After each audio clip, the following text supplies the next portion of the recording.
Hello everyone. Today I will talk about the foreign direct investment. I will give the detail about what is FDI and why do we do FDI and the foreign direct investment trends.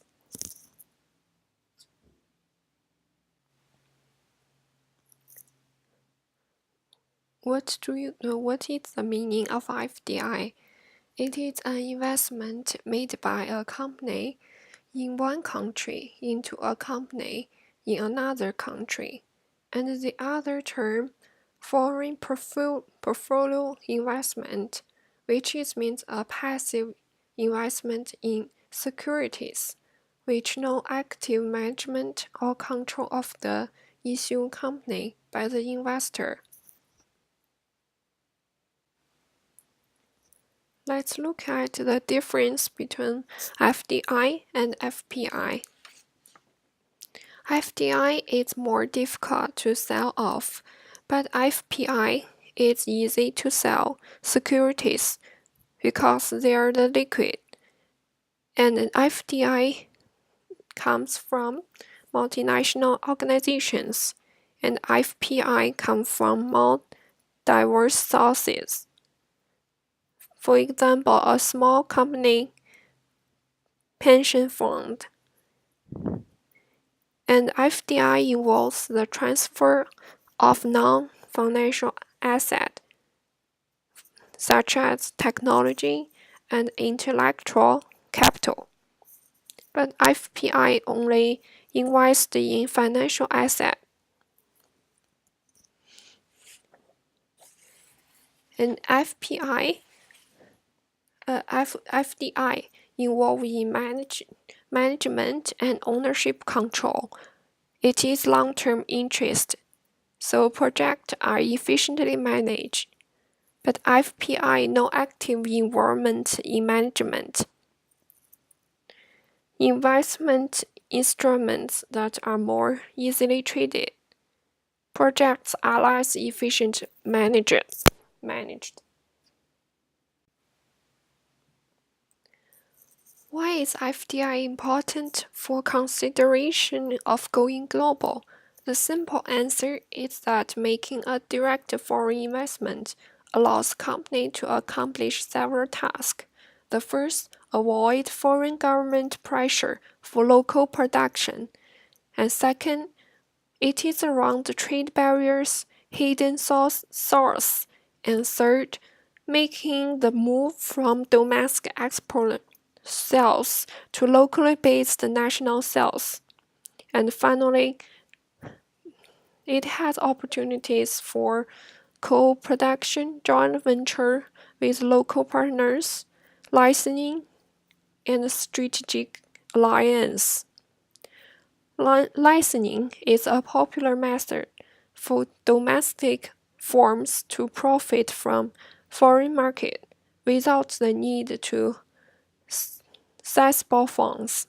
Since the foreign producer is typically owned locally, political risk is minimized, and a joint venture is defined as a shared ownership in a foreign business. The local partner understands the customer more and knows the local environment. An international and multinational enterprise might need years to acquire such knowledge on its own with a 100% greenfield subsidiary. There are two main reasons for firms to go multinational: to serve a foreign market and to get lower cost inputs. It is used to distinguish between two types of FDI: horizontal and vertical. The horizontal FDI means the foreign manufacturing of products and services similar to those the firm produces in its home market. It is called horizontal because the multinational duplicates the same activities in different countries. The horizontal FDI increase because it is too costly to serve the foreign market by export due to the transportation cost or trade barriers. The vertical FDI refers to multinations that production process geographically. Multinational enterprises separate the production chain vertically by outsourcing some production stages abroad. If input price varies across countries, it becomes profitable for the firm to split the production chain. Vertical FDI consists of two groups, backward and forward. In case of a backward FDI, multinational enterprise establish its own supplier of input goods, which delivers inputs to the parent company. Conducting forward FDI, the firm builds a foreign affiliate which draws input from the parent company for own production, therefore staying after the parent in the production chain.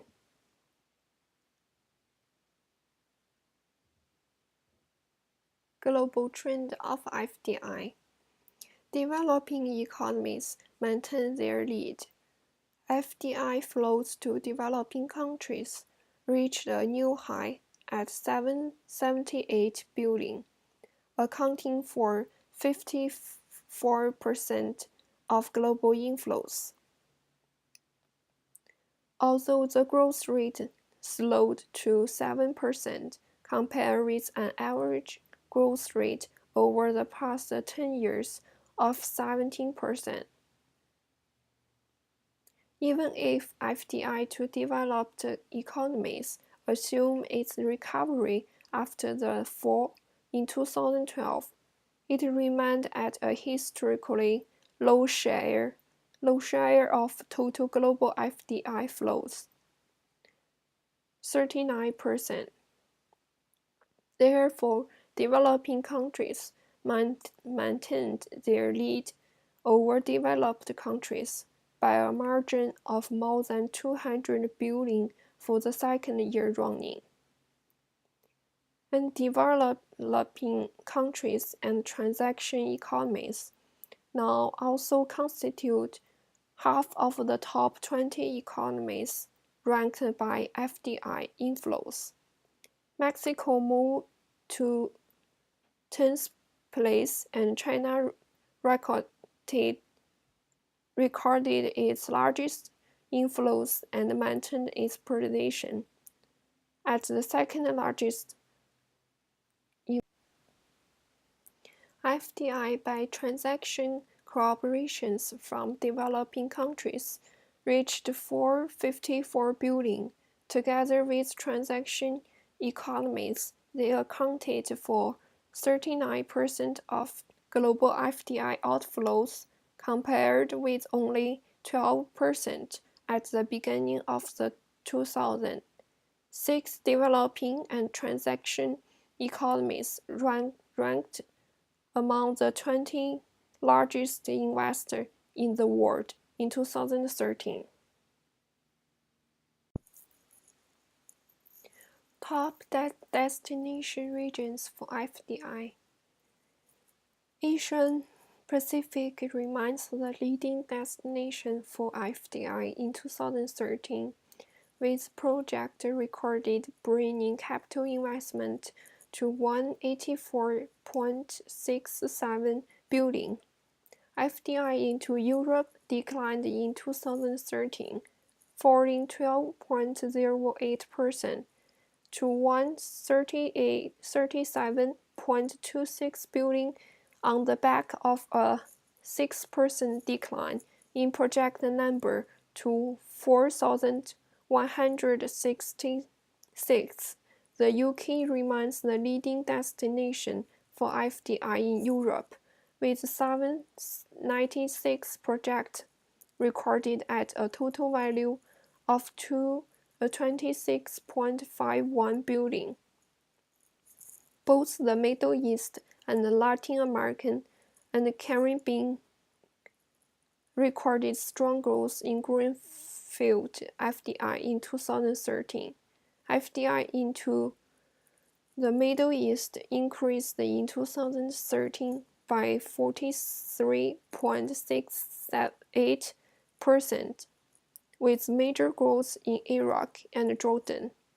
Mexico also saw strong growth in greenfield FDI, although Brazil's figures were flat. Project number in North America declined 0.77%. Quebec and North Carolina are the two fastest growing states, with investment of 3.93 billion and 1.88 billion. Africa performed well in 2013, attracting 51.98 billion in capital investment, compared with 46.92 billion in 2012. Top source regions. Western Europe was the top source region for FDI in 2013. It accounted for 34.94% of all announced outward FDI in the year. The number of FDI projects from the region decreased in 2013 by 3.48% to 5,269. Asia Pacific remains a strong source for outward FDI, despite a 1.9% decline in outward capital investment. In 2013, it accounted for 28.77% of the global total of 618.54 billion, down 3.73% on the previous year. Estimated capital investment from North America increased by 9.57% in 2013, and the region maintained a global market share of 20%. However, the region experienced a 10.22% decline as a source region of FDI projects. FDI coming out of Africa more than doubled in 2013. The number of outward projects from the region also increased by 20.47% in 2013, from 171 in 2012 to 206 in 2013. The number of outward projects from Africa is the highest recorded since FDI markets began recording in 2003.